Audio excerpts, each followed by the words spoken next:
तो आपने अपनी एक बच्ची को, रागिनी को, पैदा होते ही 5 साल पहले क्यों छोड़ दिया? क्योंकि मुझे पता ही नहीं था कि मेरी एक और बेटी है। और ये भी तब डीएम साहब जब डॉक्टर मित्तल को ये पता चला दीपिका जी के किसी और से नाजायज संबंध थे और वो दूसरी बेटी भी आपके उसी नाजायज संबंध की पैदाइश थी। मुझे नहीं पता था कि आप इतने गिर जाएंगे, मैं आपसे दूसरे मिला के बात तक नहीं कर पाऊंगी।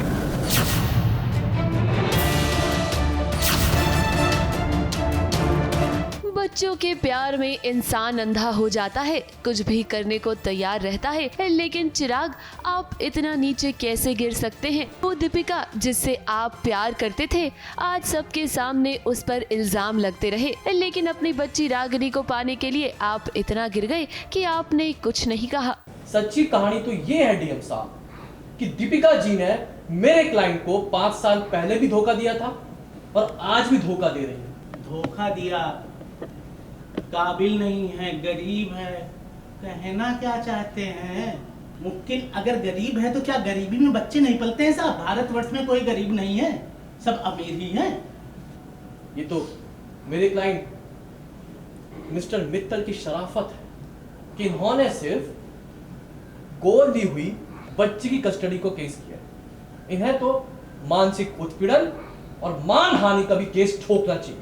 मजिस्ट्रेट ऑफिस में रागिनी की कस्टडी पाने के लिए चिराग और दीपिका एक दूसरे के खिलाफ हैं। चिराग के लॉयर ने दीपिका पर कई सारे इल्जाम लगाए हैं, यहाँ तक कि उसके चरित्र पर भी कई सारे सवाल खड़े किए हैं। लेकिन मजाल हो चिराग की कि वो एक शब्द कह दे, वो चुपचाप होकर सब कुछ सुन रहा है। अब माना कि चिराग, आप अपनी बेटी रागिनी को पाना चाहते हैं, लेकिन आपकी आंखों के सामने आपकी पत्नी की बेइज्जती हो रही है और आप कुछ भी नहीं कर पा रही हैं। चिराग को भी अभी चाहिए रागिनी, दीपिका को भी पता चल गया कि वो उसकी बेटी है और वो चाहती है कि दोनों बेटियां उसके पास रहे। तो चिराग और दीपिका के बीच में क्वारल हो गई है कि बेटियां किसके पास रहेंगी। तो चिराग ने उसके ऊपर केस कर दिया है कि इसने मेरी अडॉप्टेड चाइल्ड को ले लिया और अभी केस चल रहा है बेसिकली दीपिका और चिराग के पास कि बच्ची की कस्टडी के लिए कि कहाँ रहेगी बच्ची।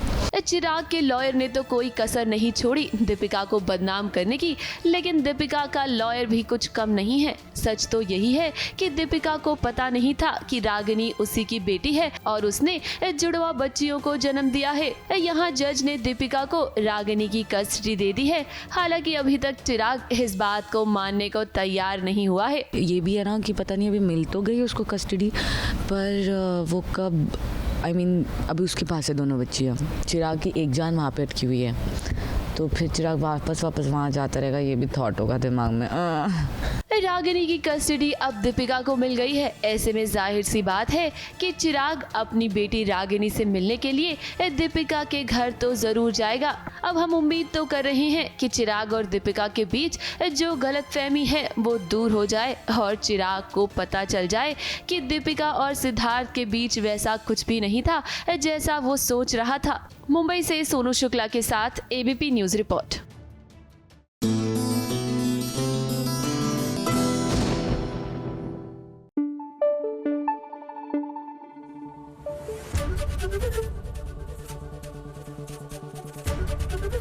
एबीपी न्यूज आपको रखे आगे।